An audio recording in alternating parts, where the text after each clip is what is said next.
Andrés, y para mí es un privilegio poder compartir con ustedes lo que es el último mensaje del año, en el último servicio de adoración a nuestro Dios en este año 2018, y es un tiempo de recordar muchas cosas, ¿no? En ese video que veíamos, y mucha gente en esta época comienza a evaluar lo que ha sido este año y a pensar lo que es el próximo año. Y es un tiempo para algunos de nostalgia y para otros de celebración. Yo particularmente me siento un poco nostálgico porque no creo que sea casualidad que falta un día para el fin del año y estamos llegando justo al final del libro de Nehemías. Hoy terminamos esta serie que comenzamos hace un par de meses y realmente ha sido una tremenda bendición. Y yo creo que cuando el equipo de predicación estábamos decidiendo qué serie hacer y pensamos en Nehemías, no estábamos muy conscientes de la bendición que iba a llegar a ser. Y debo decir que me va a costar no meditar en el libro de Nehemías durante la semana. Lo voy a extrañar porque ha sido muy impactante para mi vida. Y sé que para muchos de ustedes también. Hemos aprendido muchísimas cosas en el libro de Nehemías. Hemos aprendido principios muy importantes acerca de la vida cristiana. Y hoy nos encontramos pues en el final del capítulo, en los capítulos 12 y 13, los últimos dos capítulos, no solamente del libro de Nehemías, sino en el último capítulo escrito en el Antiguo Testamento. Porque el capítulo 13 del libro de Nehemías fue el último capítulo escrito que cerró toda la revelación del Antiguo Testamento. Y vamos a hablar acerca de eso un poco más adelante y acerca también un poco del profeta Malaquías. Pero ¿cómo hemos llegado hasta acá? ¿Cómo hemos llegado? ¿Cuál ha sido el recorrido que hemos tenido desde Nehemías capítulo 1 hasta el capítulo 12? Pues hemos aprendido muchas cosas. En primer lugar, no sé si recuerdan, hablamos acerca del propósito con el cual Dios llamó no solamente al pueblo de Israel, sino también a ti, a mí, a la iglesia, y creó a todo ser humano para reflejar su gloria. Aprendimos acerca del propósito con el cual Dios nos había creado, y aprendimos también cuál es el mayor obstáculo para cumplir ese propósito, que es evidentemente el pecado, la desobediencia del ser humano. Pero también aprendimos en el capítulo 1 que la misericordia y la bondad de Dios van mucho más allá que la maldad del ser humano. Aprendimos que nuestro Dios es un Dios fiel que guarda el pacto y la misericordia, como decía Nehemías en el capítulo 1, y que Él preservó a su pueblo a pesar de su maldad y cumplió su promesa a pesar de su infidelidad. Aprendimos entonces acerca de los atributos de nuestro Dios.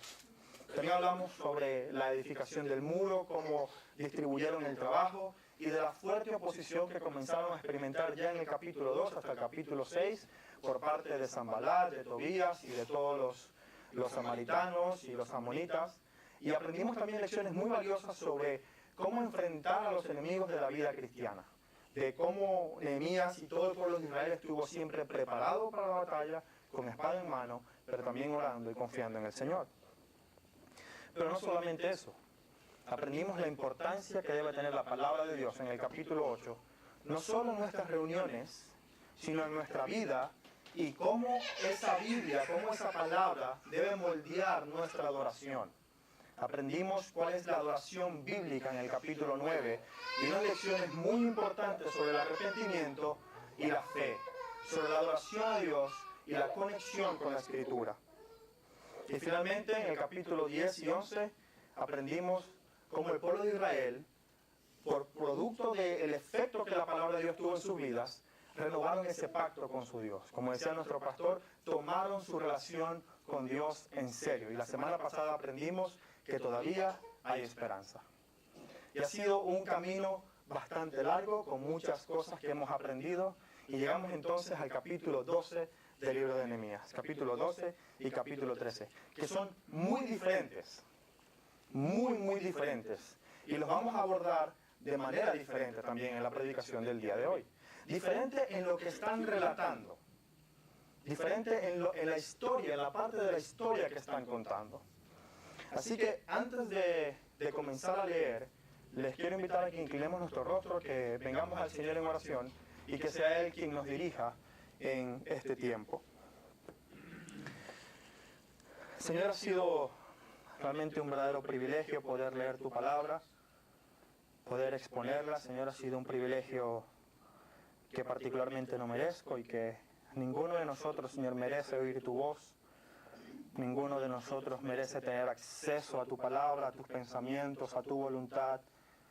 Pero tú en tu gracia y en tu misericordia, Señor, te has placido en hablar a tu pueblo, te has placido en alcanzarnos, Señor, en venir a nosotros con tu palabra para hacernos saber tu voluntad. Tú te has mostrado a través de tu palabra, Señor, y nos has hecho saber cuáles son los pensamientos más profundos de tu corazón. Queremos darte gracias, honra y honor y alabanza a ti, Señor, el verdadero protagonista, no solamente del libro de Nehemías, sino el protagonista de todo lo que hacemos en nuestra vida, Señor. Recibe tú hoy toda la gloria, toda la alabanza y todo el honor por medio de todo lo que hagamos. Y te pido que uses tu palabra hoy para transformar mi vida y para transformar la vida de todos los que estamos aquí. Ayúdanos a ver la verdad de tu palabra por medio de tu Espíritu hoy, Señor. En el nombre de Jesús. Amén. Ahora sí quiero invitarles a que abran sus Biblias en Nehemías capítulo 12. Y vamos a leer a partir del versículo 27. Nehemías capítulo 12, versículo 27 hasta el 47. La razón por la que vamos a omitir la lectura de los primeros 26 versículos es porque es una lista de nombres de los sacerdotes y los levitas que regresaron con Zorobabel.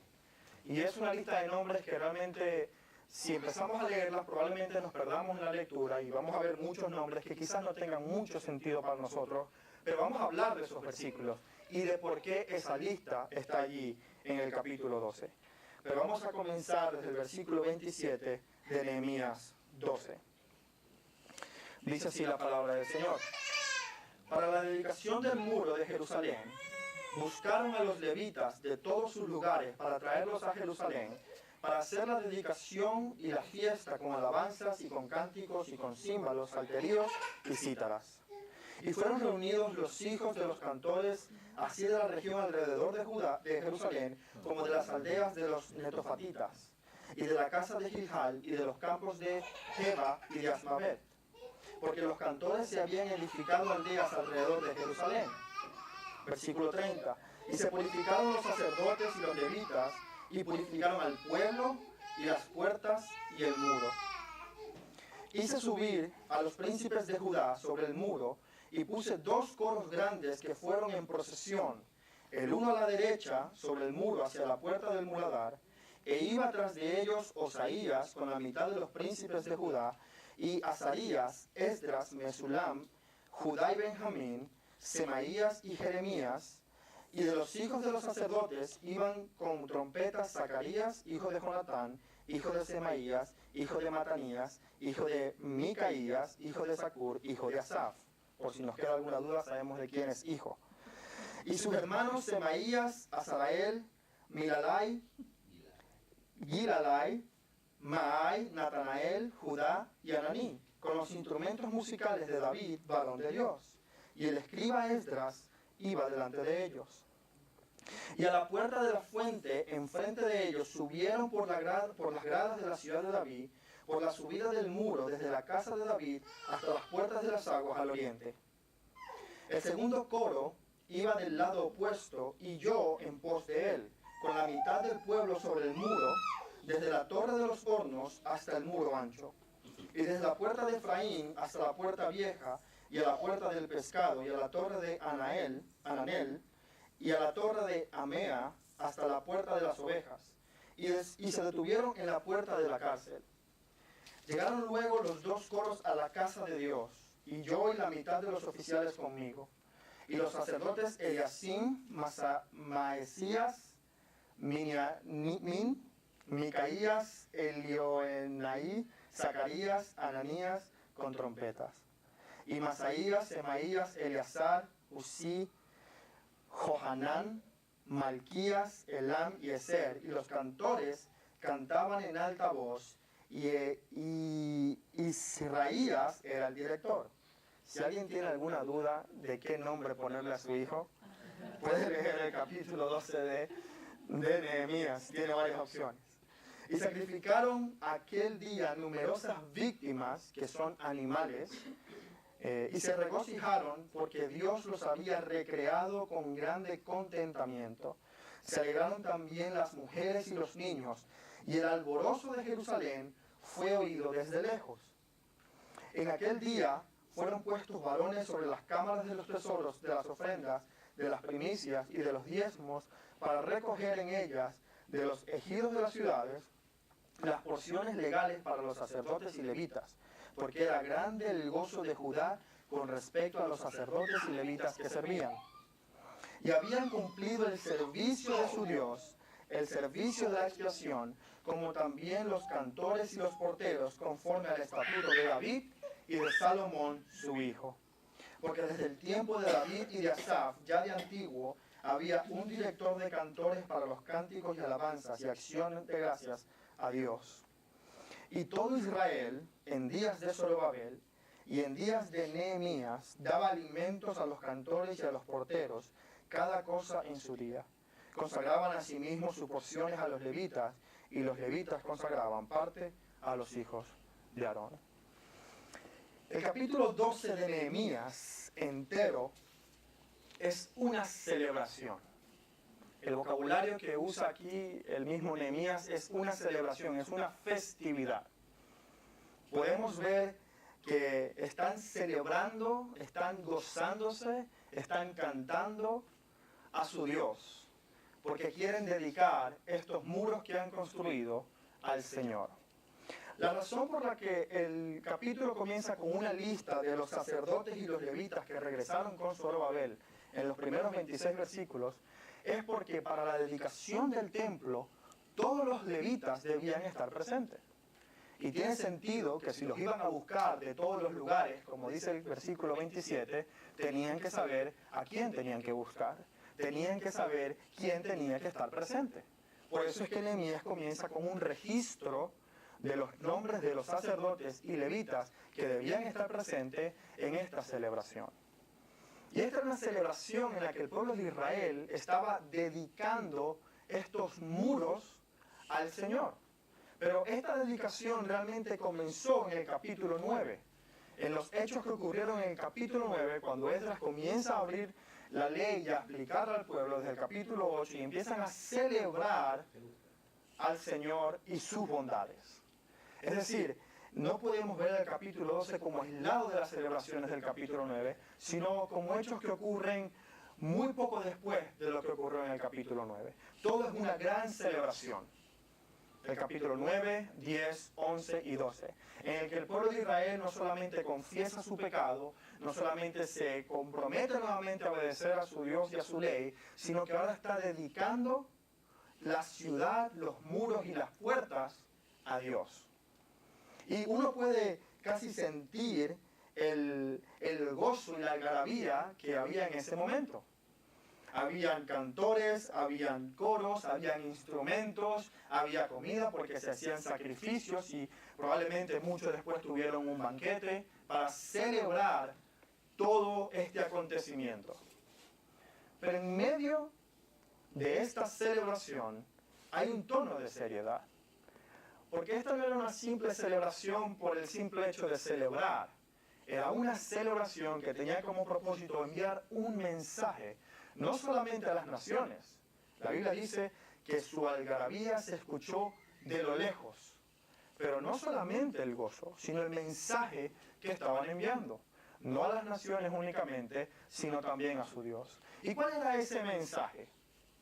El mensaje era: Dios, este pueblo, nuestra vida te pertenece. Estos muros, esta ciudad que ahora está reconstruida, es tuya para proclamar tu gloria. Ahora sí, Señor, este muro es tuyo para cumplir el propósito con el cual tú nos llamaste, que como aprendimos en el capítulo 1, era proclamar la gloria de Dios. Ese era el mensaje que estaba enviando el pueblo de Israel con esta celebración. Por eso es que en el versículo 30 del capítulo 12, los levitas se purificaron. Dice, Nehemías 12, versículo 30, y se purificaron los sacerdotes y los levitas, y purificaron al pueblo, y las puertas y el muro, todo. todo lo purificaron, por las dudas. Todo tiene que estar limpio. ¿Por qué? Porque es una fiesta solemne de dedicación, de un mensaje a nuestro Dios. Te pertenecemos, somos tuyos. Todo es tuyo, Señor, para proclamar tu gloria. Era una celebración y ese era su gozo. Ese era el motivo de la alegría de Israel, en eso se gozaban, en poder proclamar nuevamente la gloria del Señor. Ahora, ¿quiénes eran los levitas? No sé si lo recuerdan o si están muy familiarizados con la historia, pero los levitas eran una tribu de Israel que Dios mismo había escogido para ser quienes llevaran a cabo el oficio religioso de la nación. Tenían muchas funciones, desde cargar el tabernáculo con la presencia de Dios, desde hacer la administración del templo, y específicamente dentro de los levitas, la familia de Aarón recibió por heredad, por herencia, el oficio sacerdotal. Es decir, ellos eran los que hacían sacrificios delante de Dios por los pecados del pueblo. Entonces tiene sentido que si este pueblo iba a dedicar su vida a Dios, tenían que estar presentes aquellos que eran mediadores entre Dios y el pueblo.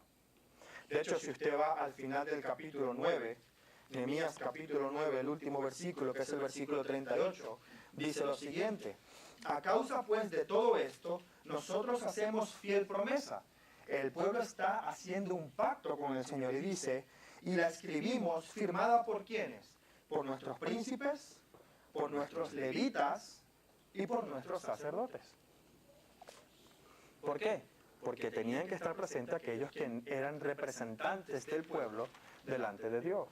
Entonces es una celebración completa. El pueblo de Israel había dedicado su vida y ahora dedicaba estos muros. Y ese era el gozo del pueblo de Israel. De modo que tenemos en esta primera escena, en esta primera parte de lo que sería el sermón de hoy, una escena que vamos a llamar el final de una celebración, la dedicación. Porque es una escena hermosa, un pueblo que está dedicando y restaurado, ahora dedicando e iniciando este nuevo tiempo importante en su historia con buen pie. Este era un momento histórico para el pueblo de Israel. Era un momento de mucho optimismo, porque tenían la oportunidad de comenzar de cero. Tenían la oportunidad de comenzar a hacer las cosas bien. Literalmente todo lo que había atrás había quedado atrás y tenían por delante un nuevo comienzo.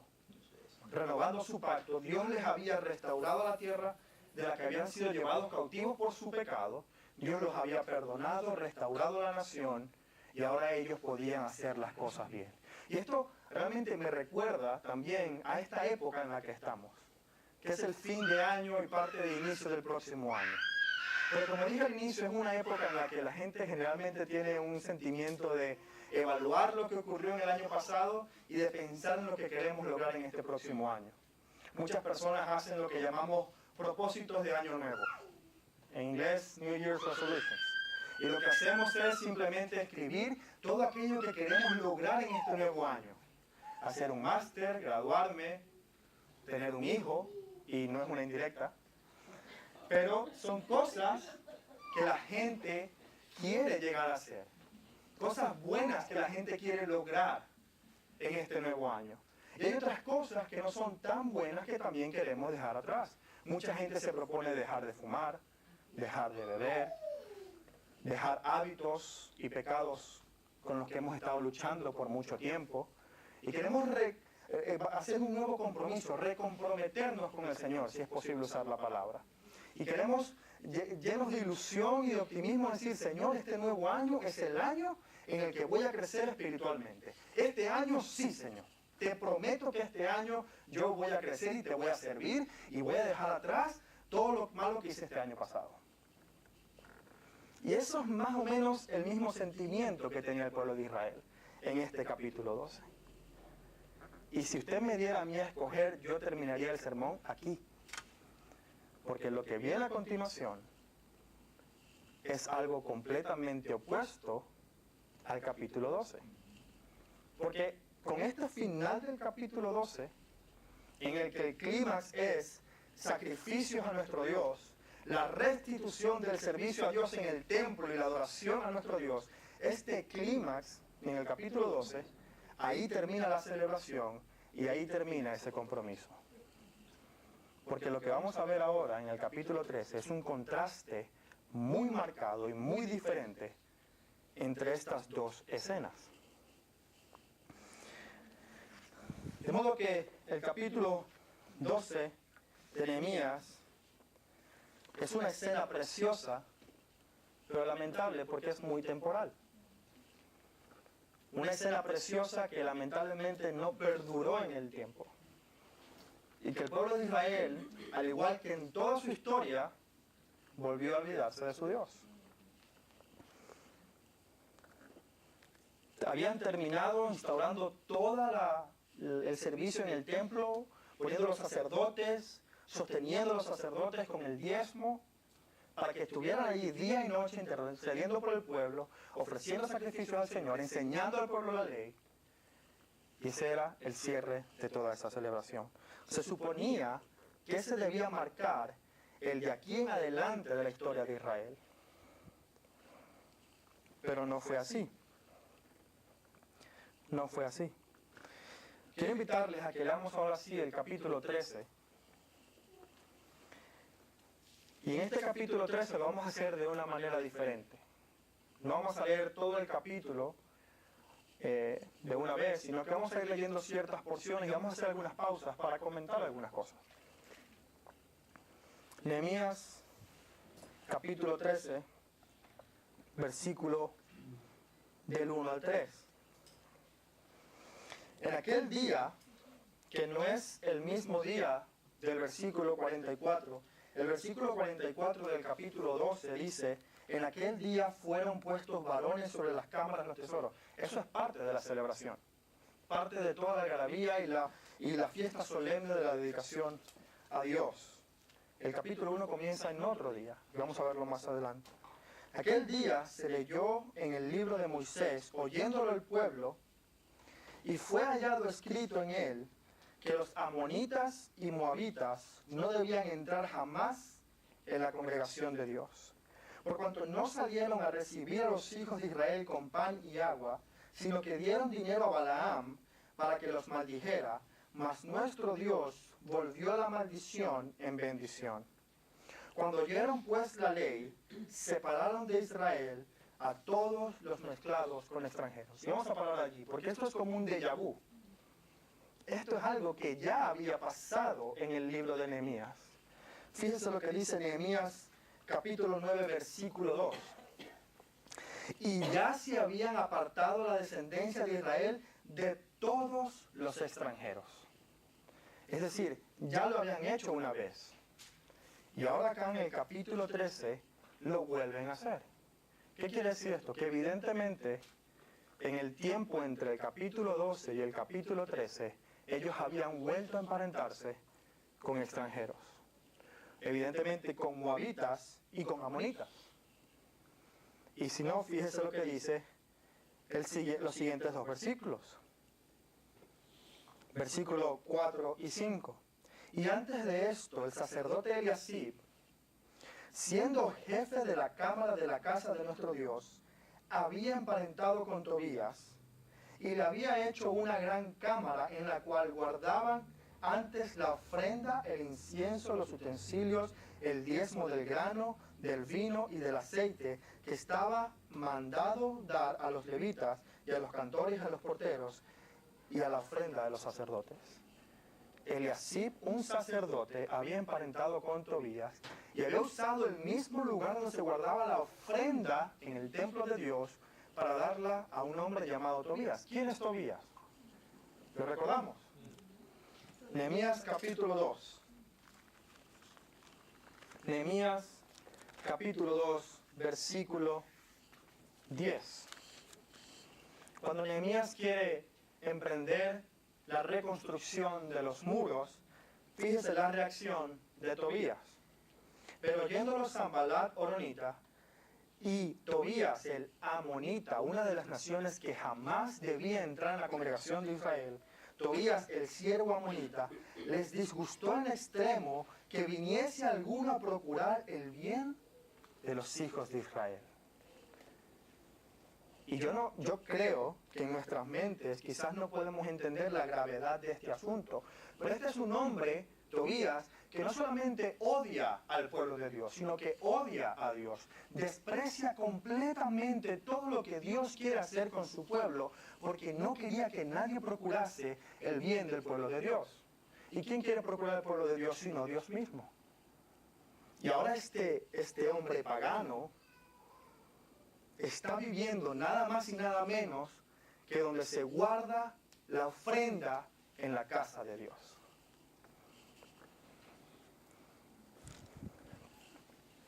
Y uno se preguntará, pero ¿cuándo ocurrió todo esto?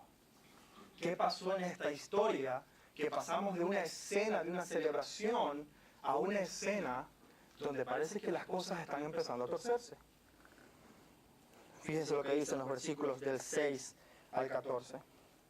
Mas a todo esto, este es Nehemías hablando, mas a todo esto yo no estaba en Jerusalén, porque en el año 32 de Artajerjes, rey de Babilonia, fui al rey y al cabo de unos días pedí permiso al rey para volver a Jerusalén, y entonces supe del mal que había hecho Eliasib por consideración a Tobías, haciendo para él una cámara en los atrios de la casa de Dios.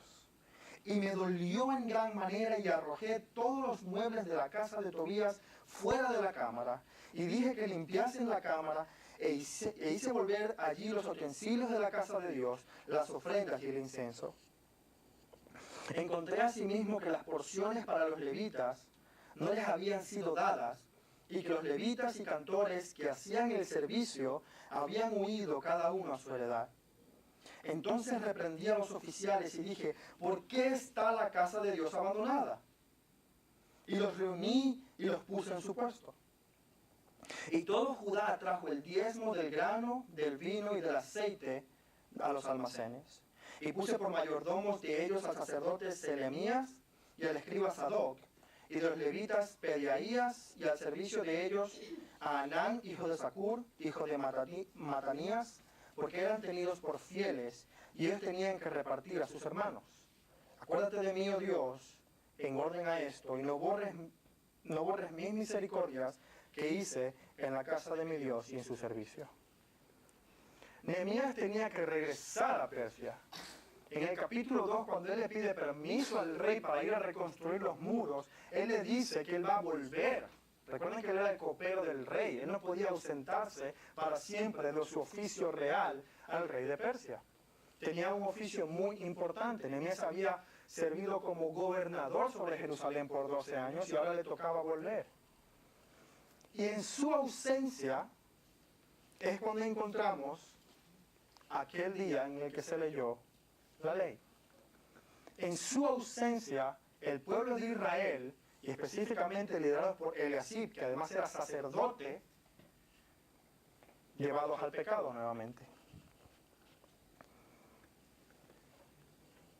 Llevados a hacer lo que habían prometido no hacer jamás. No otra vez, Señor. Ahora sí, Señor, este año sí me voy a comprometer contigo. Y a partir de allí, con el ser humano, y específicamente el pueblo de Israel, cada vez que ellos abandonaban la adoración a su Dios, lo que seguía era un desastre. Y vamos a ver cómo el pueblo de Israel, uno a uno, fue rompiendo cada una de sus promesas. Las promesas que con tanto fervor habían hecho en el capítulo 9 y en el capítulo 10. Aquel pacto que habían renovado, que habían firmado todos sus líderes. Primero fue el servicio al Señor. Pero fíjese lo que hicieron más adelante. Versículos del 15 al 31. En aquellos días vi en Judá algunos que pisaban en lagares en el día de reposo, y que acarreaban haces y cargaban asnos con vinos y también de uvas, de higos y toda suerte de carga, y que traían a Jerusalén en día de reposo, y los amonesté acerca del día en que vendían las provisiones. También había en la ciudad tirios que traían pescado y toda mercadería y vendían de día en día de reposo, y a los hijos de Judá en Jerusalén. Y reprendí a los señores de Judá, es decir, a las personas importantes de Judá, y les dije, ¿qué mala